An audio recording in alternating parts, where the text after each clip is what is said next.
Shahrazad said, I have heard, O fortunate king, that a wealthy merchant, who had many dealings throughout the lands, rode out one day to settle a matter of business in one of them. When it became hot, he sat down under a tree and put his hand in his saddlebag, from which he took out a piece of bread and a date. He ate, and when he had finished with the date he threw away its stone, at which a huge Ifrit appeared, with a drawn sword in his hand. This Ifrit came up to the merchant and said, Get up so that I can kill you as you killed my son. How did I kill your son? Asked the merchant, and the Ifrit told him, When you ate that date and threw away the stone, it struck my son in the chest as he was walking, and he died instantly. We belong to God, and to him do we return, recited the merchant, adding, There is no might and no power except with God, the Exalted, the Omnipotent. If I killed him, this was by accident, so please forgive me. I must kill you, insisted the Ifrit, and he dragged off the merchant, threw him down on the ground and raised his sword to strike. With tears in his eyes, the merchant exclaimed, I entrust my affair to God. And he then recited these lines. Time is 2 days, one safe and one of peril, and our lives are of 2 halves, one fair, one overcast. Say to those who reproach us for what time has done, does time oppose any but great men? Do you not see that when the storm winds blow, it is the tall trees that they strike? Corpses rise to the surface of the sea, while it is in its depths that pearls lie hid. It may be that time will mishandle us, subjecting us to constant harm. Though in the heavens there are countless stars, only the sun and moon suffer eclipse. There are both green and dry boughs on the earth, but we throw stones only at those with fruit. You think well of the days when they are fine, so do not fear the evil that fate brings. When he had finished, the Ifrit said, Stop talking, for, by God, I am most certainly going to kill you. Ifrit, the merchant said, I am a wealthy man, with a wife and children, I have debts and I hold deposits, so let me go home and give everyone their due before returning to you at the start of the new year. I shall take a solemn oath and swear by God that I shall come back to you, and you can then do what you want with me. God will be the guarantor of this. The Ifrit trusted him and let him go, after which he went home, settled all his affairs, and gave everyone what was owed them. He told his wife and children what had happened, gave them his injunctions and stayed with them until the end of the year, when he got up, performed the ritual ablution and, with his shroud under his arm, said goodbye to his family and all his relations as well as his neighbors, and set off reluctantly, while they all wept and wailed.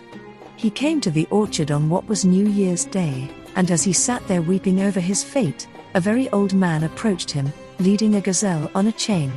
The newcomer greeted him and asked him why he was sitting there alone, when the place was a haunt of jinn.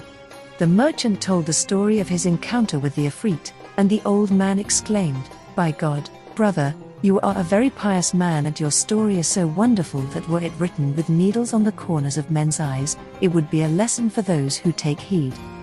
He took his seat by the merchant's side and promised not to leave until he had seen what happened to him with the Ifrit. As the two of them sat there talking, the merchant was overcome by an access of fear together with ever-increasing distress and apprehension. It was at this point that a second old man arrived, having with him 2 black Salukis. After greeting the 2 men, he asked them why they were sitting in this haunt of jinn, and they told him the story from beginning to end. No sooner had he sat down with them than a third old man, with a dappled mule, came up, greeted them and asked why they were there, at which they repeated the whole story, but there is no point in going over it again. As soon as the newcomer had sat down, a huge dust devil appeared in the middle of the desert, clearing a way to show the Ifrit with a drawn sword in his hand and sparks shooting from his eyes. He came up to the 3, dragged the merchant from between them and said, Get up so that I can kill you as you killed my beloved son. The merchant sobbed and wept, while the 3 old men shed tears, wailed and lamented. Then the first of them, the man with the gazelle, left the others, kissed the Ifrit's hand and said, Jinni, royal crown of the jinn, if I tell you the story of my connection with this gazelle, will you grant me a 3rd share in this merchant's blood? The Ifrit agreed to do this if he found the story marvelous, and so the old man began his tale. Know, Ifrit, that this gazelle is my cousin, my own flesh and blood. I married her when she was still young and stayed with her for 30 years without her bearing me a child. So I took a concubine and she bore me a son, the perfection of whose eyes and eyebrows made him look like the full moon when it appears.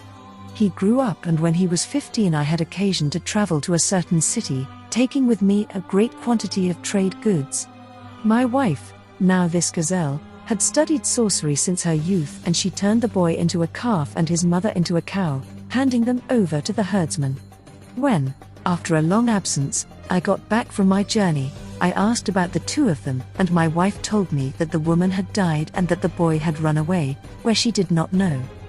For a year I remained sad at heart and tearful until Eid al-Adha came round, and I sent to tell the herdsman to bring me a fat cow. What he brought me was my slave girl whom my wife had enchanted. I tucked up my clothes, took the knife in my hand, and was about to slaughter her, when she gave a cry, howled and shed tears. This astonished me and, feeling pity for her, I left her and told the herdsman to fetch me another. At that my wife called out, "Kill this one, as I have no finer or fatter cow." I went up again to do the killing, and again the cow gave a cry, at which I told the herdsman to slaughter her and then skin her.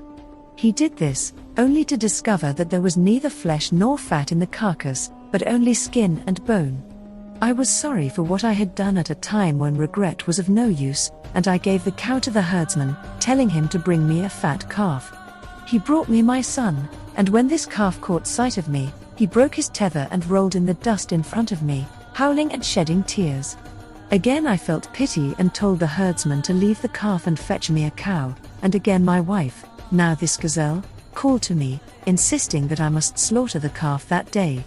"This is a noble and a blessed day," she pointed out. "The sacrifice must be a good one, and we have nothing fatter or finer than this calf.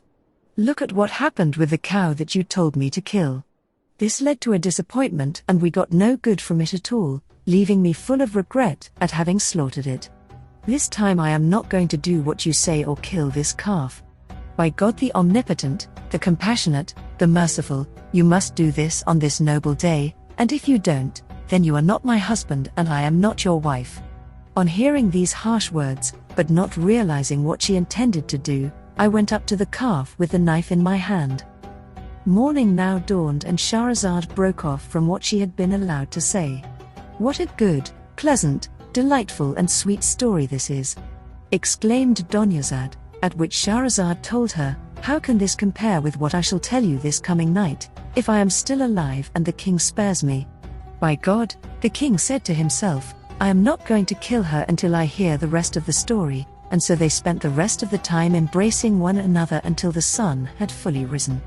The king then went to his court as the vizier came with the shroud under his arm, and he gave his judgments, appointing some officials and dismissing others, until evening, but to the vizier's great surprise he gave no instructions about his daughter. The court was then dismissed and King Shahryar returned to his palace,